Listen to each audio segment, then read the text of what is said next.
예술로 세상을 의롭게 하는 사람들을 만나보는 이화의인입니다.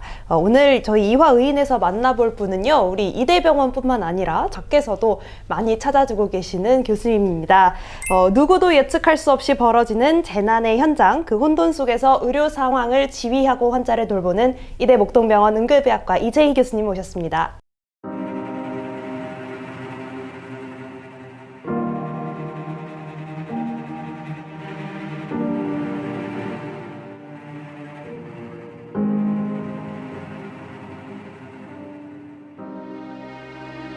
이대목동병원 응급의학과 이재희입니다. 이 응급의학과 자체도 좀 궁금해하는 분들도 많으실 거고 저도 여쭤보고 싶은 게 많았었는데요.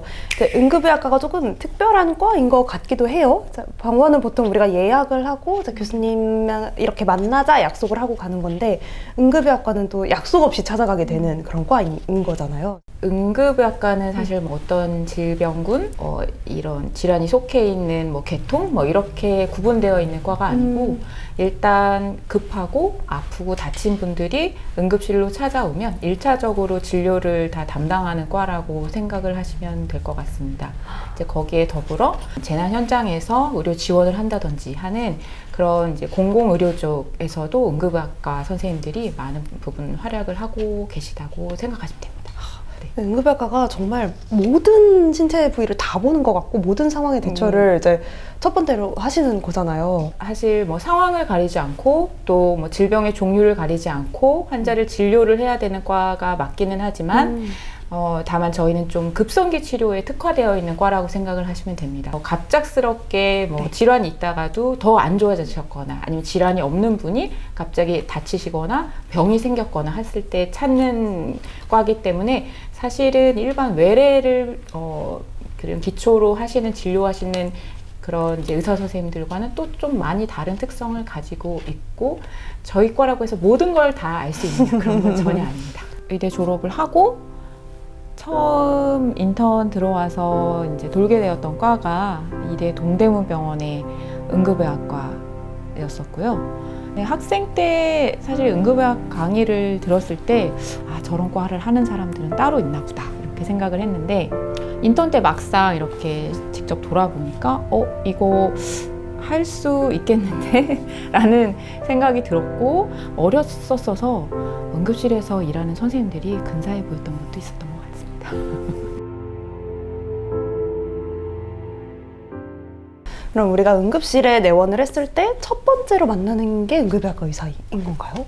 네, 그렇게 생각하시면 됩니다. 그럼 보통 저희 그럴 때는 교수님을 뵙나요? 아니면 응급의학과 레지던트 선생님들을 만나 뵙게 되나요? 전문의 선생님을 초진으로 딱 처음에 맞닥뜨리시는 경우도 있고, 예, 그리고 이제 당직 이제 전공의 선생님, 뭐 그런 수련의 선생님, 뭐 이런 다양한 선생님들을 만날 수 있는데 다만 제가 꼭 말씀드리고 싶은 거는 응급실에 근무를 하면서 이제 배우는 수련이든 아니면 뭐 전공이든 간에 일정 이상의 자격을 가지고 있는 사람들이고 환자를 만나고 처치하고 진단하는 거에 대해서는 두려움을 가지실 필요는 전혀 없다고 말씀드리겠습니다. 전공의 선생님들도 명백한 신경외과 의사고 공부 10년 가까이 10년 넘게 한 사람들입니다. 충분한 의학적 지식도 있고 오히려 저보다 환자에 대해 더 많이 아니까 전공의 선생님들께 물어봐도 잘 알려주실 거예요. 네. 뭐 교수 나오라고 해, 뭐 나이 있는 의사 나오라고 이런 일들이 실제로도 좀 벌어지나 봐요. 사실 응급실은 너무 아프고 힘들어서 오신 분이기 때문에 평상시 성격의 한 10배로 급한 마음 증폭되는 곳이라고 그쵸. 생각을 하시면 되거든요. 그런 상황에서 뭐 조금이라도 진료를 빨리 받고 싶고 또 더 경험이 많은 사람한테 받고 싶은 마음은 이해를 하죠. 그래서 그런 일이 많지는 않지만 없다고는 또 말씀을 못 드릴 것 같아요. 이 응급의학과가 드라마 소재로 쓰이는 경우를 저는 이렇게 막 많이 보지는 못한 것 같은데 우리 병원에서 찍었던 슬기로운 의사생활에 이 응급의학과를 조명했던 화가 있었어요. 섭섭할 수도 있지. 뭐 그럴 수도 있겠네. 전 너무 속상하던데요. 인어공주가 따로 없어요. 우리가 뭘 바라고 환자를 보는 게 아니잖아. 그리고 환자가 그런 것까지 알 필요가 있을까? 우리가 할 수 있는 최선을 다하고 덩달아 환자 결과까지 좋으면 우리는 그걸로 할 일 다 한 거야. 그 드라마에서 보면 이렇게 환자를 잘 처치를 하시고 위급한 상황을 다 넘겨놓으면 결국 고맙습니다는 주치의한테 가는 이런 상황도 조금 있었어요. 그래서 네. 실제로 응급의학과 의사로서는 어떻게 생각하세요? 사실 좀 100번 공감하는 면도 있고 그게 이제 저희 과의 워낙에 특성이다 보니까 서운한 마음은 없지 않아 있지만 또 불가피한 면도 있는 것 같긴 하다라는 생각이 들긴 합니다. 누구나 이렇게 수련을 하다 보면 그러한 시기가 오거든요. 밤새도록 엄청 고생을 해서 환자 치료나 이런 것들에 이제 참여를 했는데 그러고 나서 환자가 입원해서 달 치료를 받고 퇴원을 하고 할 때 그냥 우리가 응급실에서 했던 일은 없어지는 것 같은 그런 기분이 들었어서 그때 선배 선생님께서 원래 우리 과는 인어공주야. 인어공주가 왕자가 물에 빠지고 정신이 없고 할 때 구해서 이렇게 해변가에다 잘 이렇게 두지만 이제 해가 뜨고 날이 밝으면 이제 없어져 버리는 그런 우리 과는 원래 인어공주의 운명을 타고났어 라는 말씀을 하시더라고요. 이제 저도 연차가 쌓이고 그리고 나이가 들고 하니까 꼭 남을 통해서 듣는 것만이 인정은 아니고 내가 되돌아 반추해 봤을 때 내가 여기서 분명히 역할을 했고 그것 때문에 환자가 호전이 될 기회가 있었고 그거에 내가 기여를 했다라는 생각이 들면 그걸로 이제 스스로 위안을 삼는 거죠. 네. 응급의학과는 매 순간 응급일 것만 같고 매 순간 절체절명의 순간들이만 이어질 것만 같은 생각이 좀 들어요. 네. 근데 그런 상황 속에서 어떻게 매번 근무를 하시면서도 지치지 않나 싶기도 한데 네. 실제로 응급실 안에 계신 분의 입장에서 응급의학과는 어떤 곳인가요? 사실은 이 안에 소속돼서 일하고 있는 저희들 입장으로서는 그 다를 바 없는 그냥 일터거든요. 사실 응급실이라고 해서 매 순간이 다 드라마 같고 매 순간이 막 감정이 격정적으로 막 휘몰아치고 다 뭐 위독하고 뭐 그런 건 사실 아니죠. 주변에서 보면 정신머리 하나도 없고 굉장히 바쁘고 뭐가 어떻게 돌아가는지 모르겠고 그럴 이제 수 그런 있겠네요. 인상을 줄 수가 있는데 이제 그럼에도 불구하고 어쨌든 그 안에서는 규칙이 있고 저희는 또 이게 하나의 또 일상이고 그렇다는 말씀을 드리고 싶어요.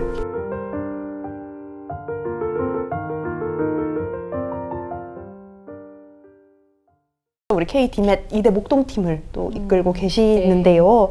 이 DMET에 대한 관심이 부쩍 높아졌어요. 최근 들어. 그래서 저희 이대 목동병원은 권역응급의료센터이면서 권역응급의료센터는 재난거점병원의 역할도 같이 하게 되어 있습니다.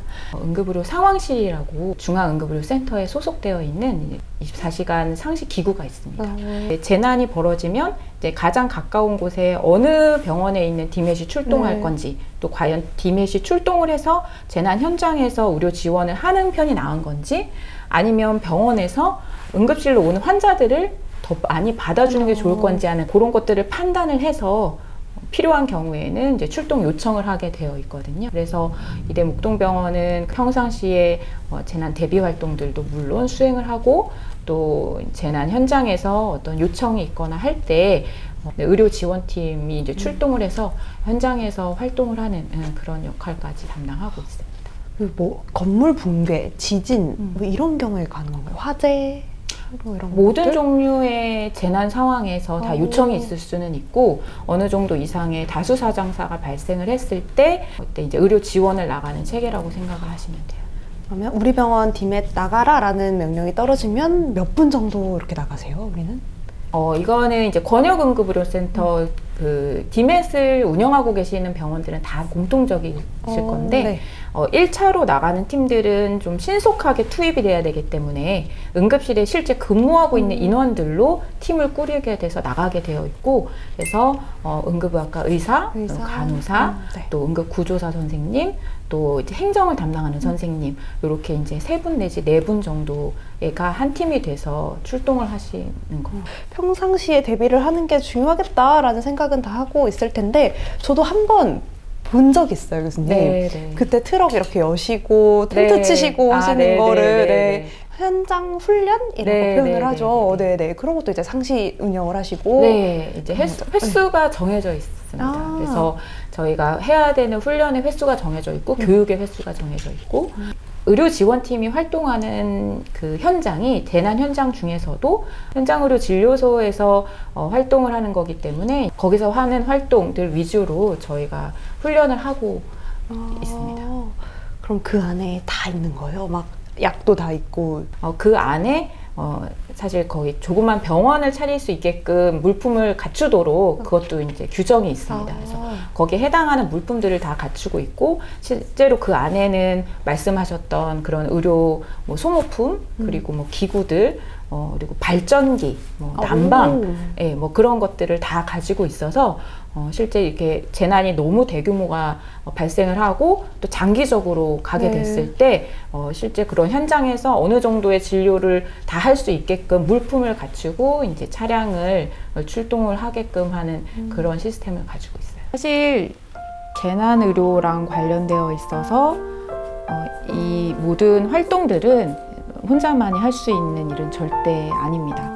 저희 응급의료 센터장님을 비롯해서 실무에서 진짜 열심히 뛰고 계시는 파트장님 그리고 총무과의 김유성 선생님 또 서울센터의 임보배 선생님 이런 많은 분들이 항시 이런 대비 활동, 대응 활동에 대해서 같이 해주고 계시거든요. 그분들께 정말로 항상 이 모든 과정들을 손발 맞춰서 해주시는 거에 대해서 진심으로 항상 감사한 마음이 있고 그리고 그런 역할들을 한다는 걸 제가 그냥 대표로 알려드리기 위해서 나왔다는 말씀을 꼭 전하고 싶습니다.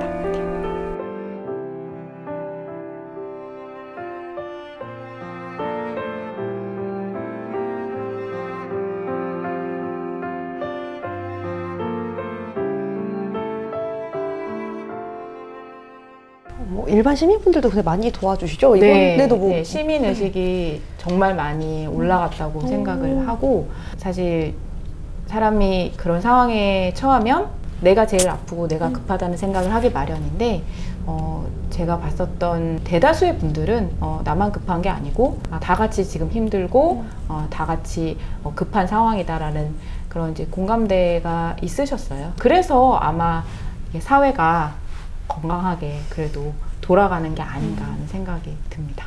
네, 오늘 서울시 서남권역 재난의료지원팀을 이끌고 계시는 이대 목동병원 응급의학과 이재희 교수님 만나봤는데요. 교수님 오늘 함께 하신 소감은 어떠셨나요? 너무 긴장되고 어렵고 네, 그리고 사실은 그 최근에 있었던 그런 아주 가슴 아픈 그런 사고도 있었기 때문에 네. 재난을 입에 올리는 것 자체가 사실 누구나 지금 다 조심스럽고 마음 아프고 쉽지는 않은 그런 지금 상황인 것 같습니다. 근데 저희가 일단 그럼에도 불구하고 평상시에도 이제 곳곳 어디에서는 각자의 역할을 계속 하고 있다. 그리고 그게 뭐 대단한 사명감이나 영웅심리가 아니라 나에게 그냥 주어진 일이고 내가 해야 되는 일이니까 그걸 그냥 묵묵하게 하는 사람들이 있다는 거를 조금 말씀드리고 싶어서 그래서 사실 출연을 하겠다고 말씀을 드렸던 부분이었거든요. 그래서 그런 것들을 조금 더 공감해 주시고 그리고 앞으로도 저희가 어떤 이제 활동을 할 때 관심을 가지고 한 번 더 봐주시면 좋을 것 같습니다.